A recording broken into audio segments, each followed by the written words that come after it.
तर कशा आहेत मित्रांनो, पुन्हा एकदा स्वागत आहे आपल्या एका नवीन ब्लॉगमध्ये. तर आत्ता आपल्या म्हणजे इंडियामध्ये नवरात्री सुरू झाले, महाराष्ट्रामध्ये नवरात्री सुरू झालेली आहे. तर आज आहे त्या नवरात्रीमधला दुसरा दिवस आणि रंग आहे हिरवा. तर मित्रांनो, अजून एक गोष्ट आहे की मी तुमच्या सर्वांची माफी मागतो, कारण का मला आगमनाच्या दिवशी, देवीच्या आगमनाच्या दिवशी ब्लॉग शूट करता आला नाही, कारण का काही कारणामुळे म्हणजे मला जरा काम होतं त्या दिवशी, त्यामुळे मी ब्लॉग शूट केलेला आहे. इनफॅक्ट मी स्वतः देवीच्या आगमनाला नव्हतो, म्हणून मला ब्लॉग शूट करता आला नाही. तर मी त्याबद्दल तुमच्या सर्वांची माफी मागतो. आणि आज आपण म्हणजे देवीचे दर्शन करायला चाललो आहे. रबाळ्यात अशा 2-3 देवी आहेत जे मला माहिती आहेत, आणि आयुर्वेद पण आहेत. ते मला नक्की माहीत नाही कुठे आहेत, पण आहेत. म्हणजे त्या देवीचं आपण दर्शन करूया आणि बघूया आजचा ब्लॉग कसा होतो आणि काय काय होतं ते बघूया. तर चला आता पुढे भेटूया, बाय. तर मित्रांनो, आत्ता मी आलो पहिल्या देवीला. इथं आमच्या बाजूच्याच बिल्डिंगमध्ये बसली ती देवी. त्या देवीचं आता आपण दर्शन घेऊया आणि बघूया ती मूर्ती कशी आहे. आणि अजून एक देवी आहे इथे, ती पण बघूया. तर मित्रांनो, तुम्ही बघू शकता खूप सुंदर मूर्ती आहे देवीची. ही आमच्या बाजूच्या बिल्डिंगमध्ये बसते ही देवी. तर मित्रांनो, तुम्ही बघू शकता ही आहे रबाळ्या गावाची देवी आहे. ही म्हणजे एक हनुमान मंदिर आहे इथं आमच्या इथं, तिथे ही देवी बसते. खूप सुंदर मूर्ती आहे, अशी छोटीशी मूर्ती आहे पण खूप सुंदर आहे. आणि पिवळ्या साडीत ही देवी आपल्या विराजमान आहे. ही मित्रांनो, आत्ता मी आलो आहे रबाळ्यातच आहे. रबाळ्याची आई माऊली इथे विराजमान झालेली आहे, म्हणजे इथे आहे ती. तर बघू शकता मूर्ती मोठी आहे, उभी मूर्ती आहे आणि खूप सुंदर मूर्ती आहे. तर मित्रांनो, आता मी निघालो आहे गावातनं आणि माझा मित्र भेटला अभिषेक नावाचा, म्हणजे घाऱ्या उर्फ घाऱ्या. त्याचं नाव आम्ही घाऱ्याच ठेवलं आहे आणि त्याचे डोळे घारे आहेत म्हणून त्याला आम्ही घाऱ्या बोलतो. तर आता आम्ही निघालो आहेत रबाळ्या गावाच्या देव्या आम्ही केलेल्या आहेत, त्यांचं दर्शन आम्ही केलेलं आहे. आता बघूया पुढे कुठल्या देव्या भेटतील त्यांचं पण आम्ही दर्शन करू. आणि घाऱ्याला पण काही देव्या माहिती आहे तर तिथे पण आम्ही जाऊ. तर तुम्ही असंच व्हिडिओमध्ये सोबत राहा आणि व्हिडिओ पूर्ण बघा. तर मित्रांनो, आता मी आलो आहे म्हणजे गोटवलीत आलो आहे, जी म्हणजे सर्वात मोठी देवी बोलतात, म्हणजे ऐरोली आणि रबाळ्यामध्ये जी ऐरोली, रबाळे, घनसोली यामध्ये सगळ्यात मोठा गरबा होतो ह्या ग्राउंडवर. तुम्हाला मी दाखवीन, तो ग्राउंड पण दाखवीन आणि ती देवी पण दाखवीन. आता ह्या रस्त्यावर म्हणजे अक्षरशः गाड्या वगैरे चालतात, पण तुम्ही जर ह्या ग्राउंडवर संध्याकाळी आलात आणि बघितलात तर म्हणजे एवढी पब्लिक असते ना, भरपूर पब्लिक असते. आणि काय सांगू तुम्हाला, एवढं भारी वाटतं ना बघण्यासाठी, लय भारी वाटतं. तर तुम्हाला मी देवीची मूर्ती वगैरे दाखवतो आणि ग्राउंड पण दाखवतो. तर चला आपण देवीची मूर्ती बघूया. मित्रांनो, म्हणजे मी तुम्हाला दाखवलं ना मगाशी ते ग्राउंडची, तर हे ते डेकोरेशन आहे आणि तिथे ती देवी बसले. तर आपण तिथे पण जाणार आहोत, तर बघून घ्या तुम्ही. असं हे एवढं म्हणजे भारी डेकोरेशन आहे. हे जे संध्याकाळी जेव्हा गरबा चालू होतं ना, तेव्हा हे बँजो वगैरे आहेत ते सर्व चालू होणार. खूप भारी आहे. तर मित्रांनो, तुम्ही बघू शकता एम के मडवी साहेबांचा ग्राउंड, म्हणजे जिथे ही देवी बसते तो ग्राउंड आहे. आता म्हणजे तुम्हाला काय वाटणार नाही की हा ग्राउंड आहे वगैरे, रस्ता सर्व इथं.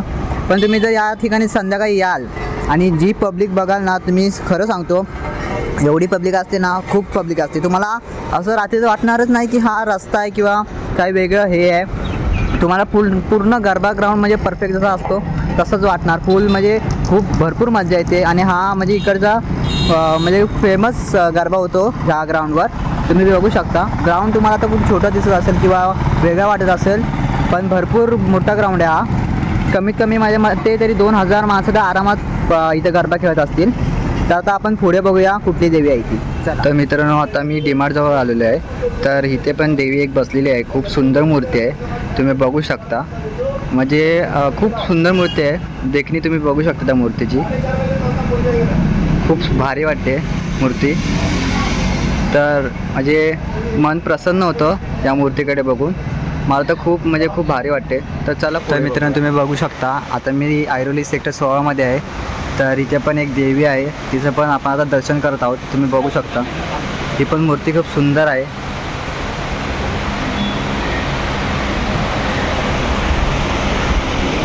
खूप भारी मूर्ती आहे.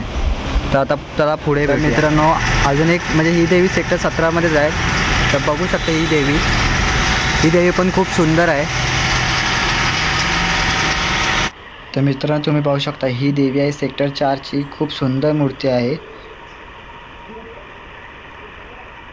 तर मित्रांनो तुमच्यासाठी आज म्हणजे भरपूर फिरलो आम्ही, भरपूर आम्ही रबाळ्यात राहतो। आम्ही चालत आता इथे ऐरोलीच्या सेक्टर 4मध्ये आलेलो आहे। तर तुम्ही म्हणजे विचार करू शकता की भरपूर चाललो आहे आज, म्हणजे भरपूर रबाळ्यातल्या देवी केल्या, परत एम के मडवी साहेबांची देवी केली, परत दिवा गावात गेलो, परत तिथून सेक्टर आपल्या मेन सर्कल आहे आमच्या इकडचा तिथे गेलो, परत त्याच्यानंतर आम्ही तिथून फिरतोच आहे फक्त आणि फक्त तुमच्यासाठी। तर हा व्हिडिओला म्हणजे लाईक करा, भरपूर लाईक करा आणि भरपूर शेअर करा, म्हणजे हीच माझी विनंती आहे तुमच्या सर्वांसाठी। आता आपण अजून पुढे देवी बघणार आहोत, तर तुम्ही त्यासाठी पण म्हणजे बघा, सर्व सोबत राहा। तर चला मित्रांनो आता मी आलो सेक्टर 2ला, म्हणजे खूप भरपूर लांबचा पल्ला करतो आज आम्ही। तर तुम्हाला मी इकडची पण देवी दाखवतो। इकडची देवी म्हणजे मी आधी या शाळेत होतो, बाजूला शाळा आहे तिथं, म्हणजे ह्या बाजूच्या शाळा आहे इथं ती देवी बसते। तर आता आपण चला देवीची मूर्ती वगैरे बघूया आणि तुम्हाला मी ग्राउंड पण दाखवतो। इथे गरबा वगैरे होतो, एकदम मज्जा असते। तर चला आता आपण बघू शकता मूर्ती।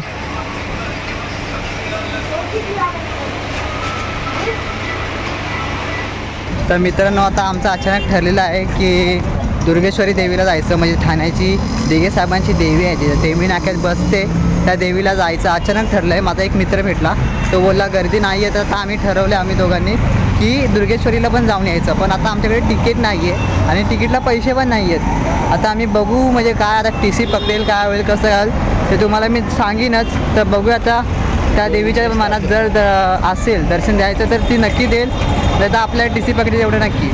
तर मित्रांनो आता मी ऐरोली स्टेशनला आहे, भीती तर खूप वाटते TCची, आता बघू काय होतं आहे। आता मला काय समजत नाही आहे, तर आता तरी पण आम्ही विचार केला, म्हणजे अचानकच ठरलं की जायचं म्हणून। आता गर्दी पण नसते असा मित्र बोलला आहे, तो गेला होता त्याला गर्दी भेटली नाही, तर म्हणजे आता बघूया आपण पण चाललो आहे, तर बघूया गर्दी भेटते का नाही कसं काय होतं आहे तर तुम्हाला दाखवतो। आणि मेन आम्हाला टेन्शन आहे TCचं, काय होतं ते देवाला माहिती। चला तर मित्रांनो आता आम्ही ठाण्याला पोचलो आहे, लपून म्हणजे आम्ही स्टेशनच्या बाहेर आलो आहेत। तर आता आम्ही म्हणजे रॉंग साईडला उतरलो आहे, म्हणजे मुद्दामूनच उतरलो TC न पकडावा म्हणून आम्ही इथं उतरलो आहे। तर आता आम्ही बघू, आता आम्ही त्या साईडला जाऊ आणि तुम्हाला दाखवतो पुढचा प्रवास। तर चला बघूया मित्रांनो आता आम्ही आपल्या इथे आलो आहे, कुठे तलावपाणीला आलो आहे, म्हणजे खूप भारी दृश्य आहे इथून बघण्यासाठी। पण आपण आता सध्या टेंबी नाक्याला जातो आहे देवीसाठी, तर आता आपण डायरेक्ट तिथं जाऊन तिथं भेटूयात तुम्हाला। तुमच्याशी मी बोलीन नंतर, आता खूप घाईमध्ये आहे मी, मला परत घरी पण जायचं आहे। मी न सांगता मम्मीला माहीत पण नाही की मी इथं ठाण्यात आलो आहे आणि अचानक आमचं ठरलं, तर आता बघूया दर्शन भेटतंय का नाही, किती गर्दी आहे काय तुम्हाला मी सर्व। तर आता मी टेंबी नाक्याला आलो आहे, तुम्ही बघू शकता गर्दी खूप आहे इथं।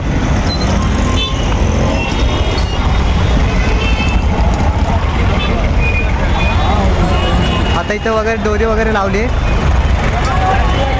तर मित्रांनो हे दिघे साहेबांचं घर आहे, बघू शकता तुम्ही, खूप सुंदर घर आहे। आता मला जायला आतमध्ये टाईम नाही म्हणून मी जाऊ शकत नाही, तर तुम्हाला मी परत कधी येईन तेव्हा दाखवीन। चला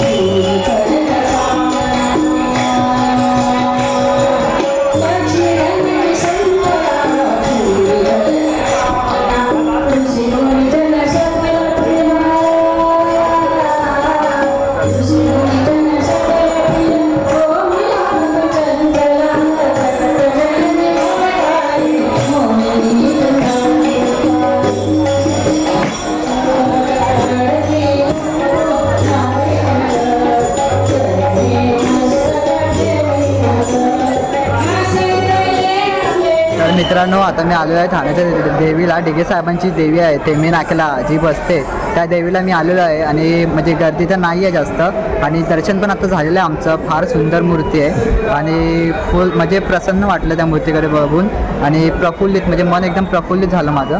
तर आता बघूया पुढे, आता घरी पण जायचं, तर चला जाऊया। तर मित्रांनो आता मी घरी आलेलो आहे, म्हणजे आता जाईन 2 मिनटात थोड्या वेळात। तर आता आज खूप मजा आली, दिघे साहेबांची देवी बघितली आपण, म्हणजे अनएक्सेप्टेड होतं ते पण आज केलं आपण। ठरलं नव्हतं आपलं जायचं, पण आपण गेलो. तर भरपूर मजा आली आज पण. तर तुम्ही ह्या चॅनलवर जर नवीन असाल तर चॅनलला सबस्क्राईब करा, व्हिडिओला लाईक करा, शेअर करा आणि कॉमेंट पण नक्की करा. चला बाय.